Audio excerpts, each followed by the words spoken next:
So before I do the time lapse, I just want to show everybody the difference in the manifold between ported and unported. Let me just take a gasket off here and kind of, this way we can get a little bit better visual of one to the next. And just so that people understand real quick, I do not compromise the structure of the manifold doing this. This inner ring only has to contend with the suction vacuum, and I also don't grind all the way back beyond the thickness of this plate.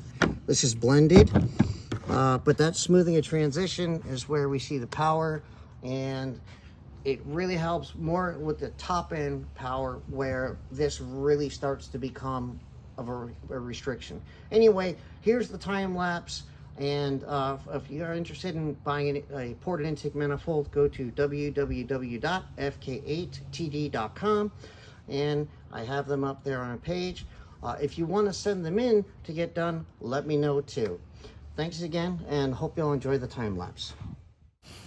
So while this seems very short, this did take a couple hours to get done, and I've done quite a few of them, but I do use multiple bits, and I score the outside, not the inside. If you go by the outside of it, it's more accurate to the port shape. But if you score from the inside to create your line, it's just not going to match the port shape, and the benefit won't be as great. You'll still gain some, but you'll be just not as much as if you did it from the outside to match the natural port shape. I will be heading back to the dyno. I'm going to make a couple changes first.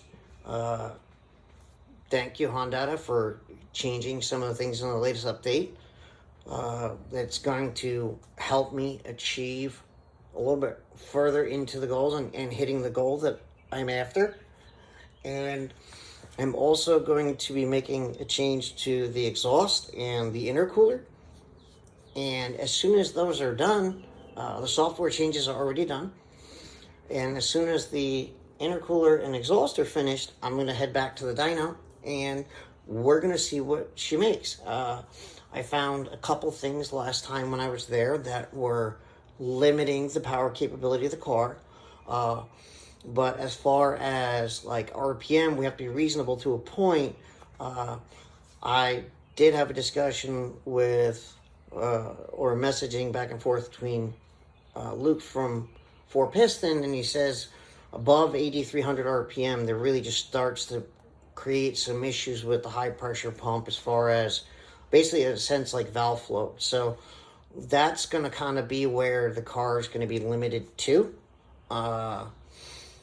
And certain years, it's not an exact number on the rev limiter. So, and that was one of the issues that I ran into, and that's now resolved. So again, thank you. And that pretty much says it all. I'm not going to sit there and say that I'm going to make 780 wheel horsepower or whatever.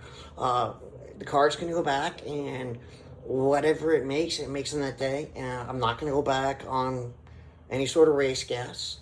The car didn't need it last time. I thought I may need it, and I didn't. So it's going to be pump fuel and ethanol mixed in, and my methanol is still going to be on there. I'm not going to go there and do just the DI only on 2000cc injectors. I already know that pretty much that's around 630 wheel horsepower, about where you kind of cap those out. So there's no point in stretching it further than it can possibly go as far as that goes.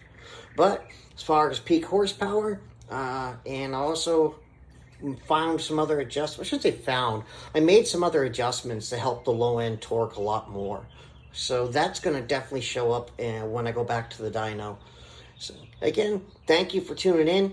And if you want to see what happens next, subscribe, like, and if the channel gets to a point where for some reason it starts making revenue, we get enough followers, that's going to go right back into development for parts and for the Fk8 and other cars.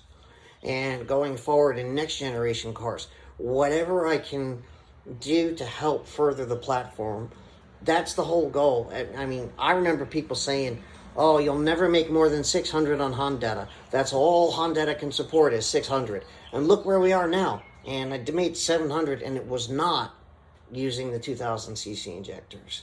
So it's just going to make my life easier when I go back to run pump fuel instead, and show that, look, you don't need to use race gas to hit over 600 wheel going into 700 wheel horsepower territory.